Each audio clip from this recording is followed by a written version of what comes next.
Assalamualaikum warahmatullahi wabarakatuh. Nama saya Muhammad Firga Kartika dengan NPM 22.1290. Di sini saya mengambil materi tentang pidana penyertaan. Yang pertama, saya akan menjelaskan tentang pengertian. Pidana penyertaan atau dalam bahasa Belandanya itu complicite, yaitu adalah bentuk tanggung jawab pidana yang juga dikenakan kepada seseorang yang ikut serta dalam melakukan tindak pidana bersama juga dengan pelaku utamanya. Pidana penyertaan ini termasuk ke dalam pasal 55 dan 56 KUHP.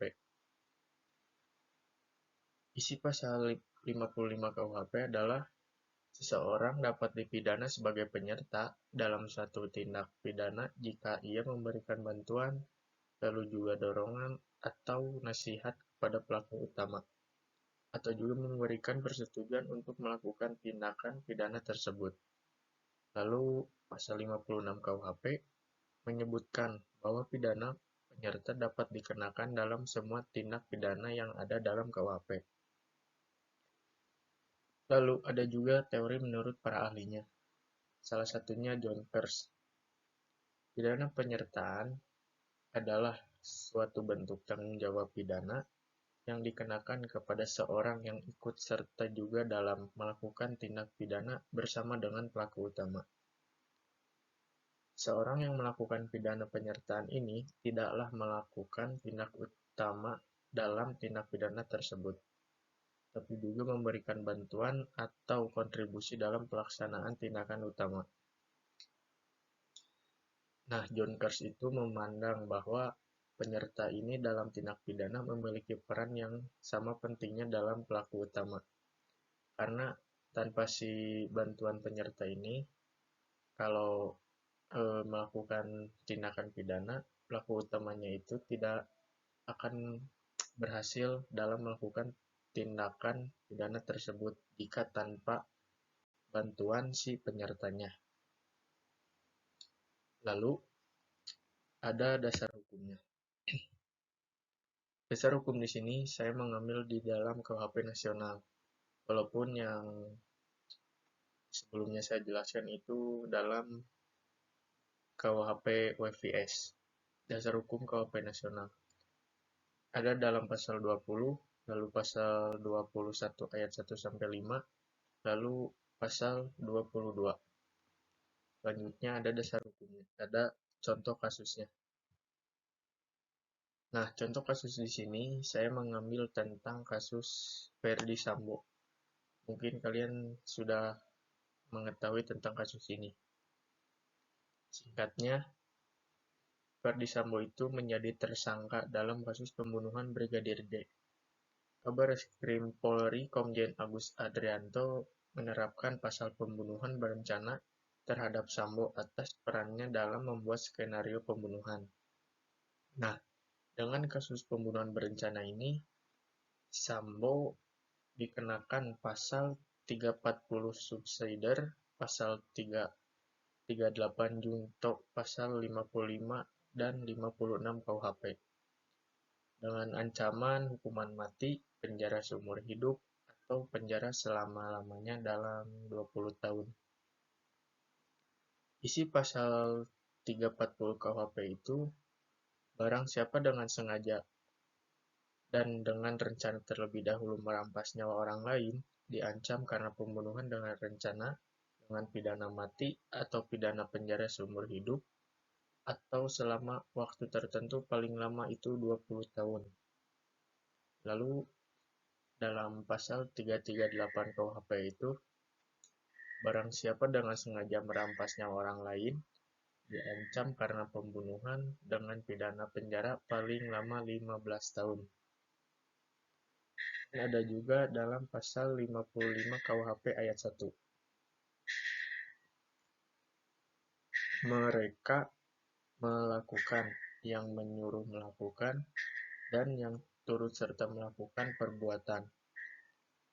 Mereka yang dengan memberi atau menjanjikan sesuatu dengan menyalahgunakan kekuasaan atau martabat dengan kekerasan, ancaman atau penyesatan, atau dengan memberi kesempatan, sarana, atau keterangan sengaja menganjurkan orang lain supaya melakukan perbuatan. Lalu dalam isi pasal 55 KUHP ayat 1-nya, ayat 2-nya, terhadap penganjur hanya perbuatan yang sengaja dianjurkan sajalah yang diperhitungkan beserta akibatnya. Ada juga dalam pasal 56 KUHP. Mereka yang sengaja memberi bantuan pada waktu kejahatan dilakukan, mereka yang sengaja memberi kesempatan, sarana, atau keterangan untuk melakukan tindakan pidana. Lalu, menurut pendapat saya tentang kasus ini adalah, menurut saya kasus ini termasuk ke dalam pidana penyertaan. Mengapa termasuk dalam pidana penyertaan ini? Karena yang pertama, dalangnya itu si Ferdy Sambonya.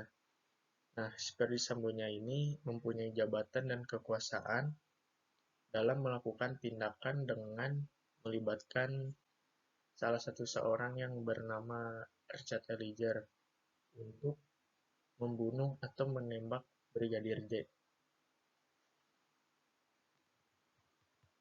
Lalu selanjutnya, ada tabel perbedaan isi dasar hukum antara KUHP nasional dan KUHP WPS.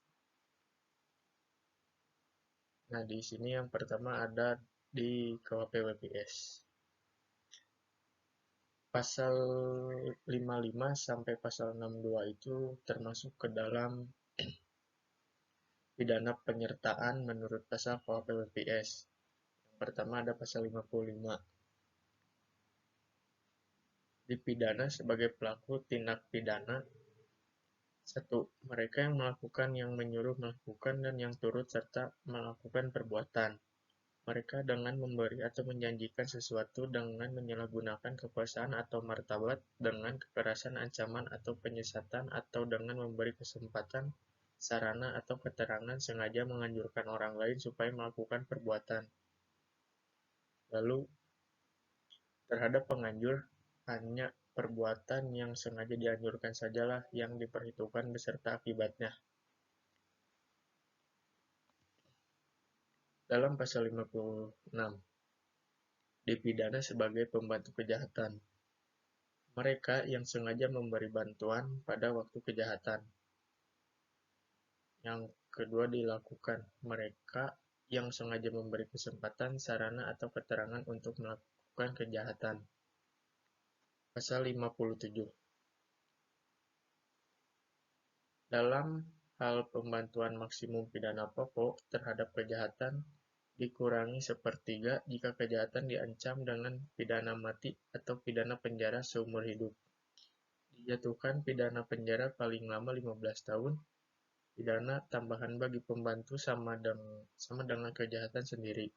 Dalam menentukan pidana bagi pembantu, yang diperhitungkan hanya perbuatan yang sengaja dipermudah atau diperlancar olehnya beserta akibatnya. Lalu dalam pasal 58,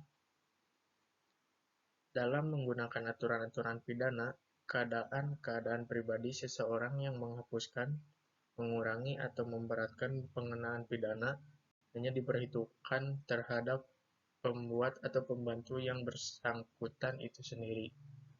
Selanjutnya, lalu ada dalam KUHP nasional, pasal 20. Setiap orang dipidana sebagai pelaku tindak pidana jika A. melakukan sendiri tindak pidana, B. melakukan tindak pidana dengan perantara alat atau menyuruh orang lain yang tidak dapat dipertanggungjawabkan, C. turut serta melakukan tindak pidana, atau D. menggerakkan orang lain supaya melakukan tindak pidana dengan cara memberi atau menjanjikan sesuatu, menyalahgunakan kekuasaan atau martabat, melakukan kekerasan, menggunakan ancaman kekerasan, melakukan penyesatan, atau dengan memberi kesempatan, sarana, atau keterangan. Lalu dalam pasal 21 ayat 1, setiap orang dipidana sebagai Pembantu tindak pidana jika dengan sengaja a. memberi kesempatan, sarana, atau keterangan untuk melakukan tindak pidana atau b. memberi bantuan pada waktu tindak pidana dilakukan. Ayat 2. Ketentuan sebagaimana dimaksud pada ayat 1 tidak berlaku untuk membantu melakukan tindak pidana yang hanya diancam dengan pidana denda paling banyak di kategori 2. Lalu ayat 3, pidana untuk pembantu melakukan tindak pidana paling banyak 2/3 dari maksimum ancaman pidana pokok untuk tindak pidana yang bersangkutan. Ayat 4, pembantuan melakukan tindak pidana yang diancam dengan pidana mati atau pidana penjara seumur hidup dipidana dengan pidana penjara paling lama 15 tahun. Ayat 5, pidana tambahan atau pembantuan melakukan tindak pidana sama dengan pidana tambahan untuk tindak pidana yang bersangkutan. Lalu pasal 22-nya, keadaan pribadi pelaku sebagaimana dimaksud dalam pasal 20 atau pembantu sebagaimana dimaksud dalam pasal 21 dapat menghapus, mengurangi, atau memperberat pidananya. Sekian dari saya, mohon maaf bila ada kesalahan. Wassalamualaikum warahmatullahi wabarakatuh.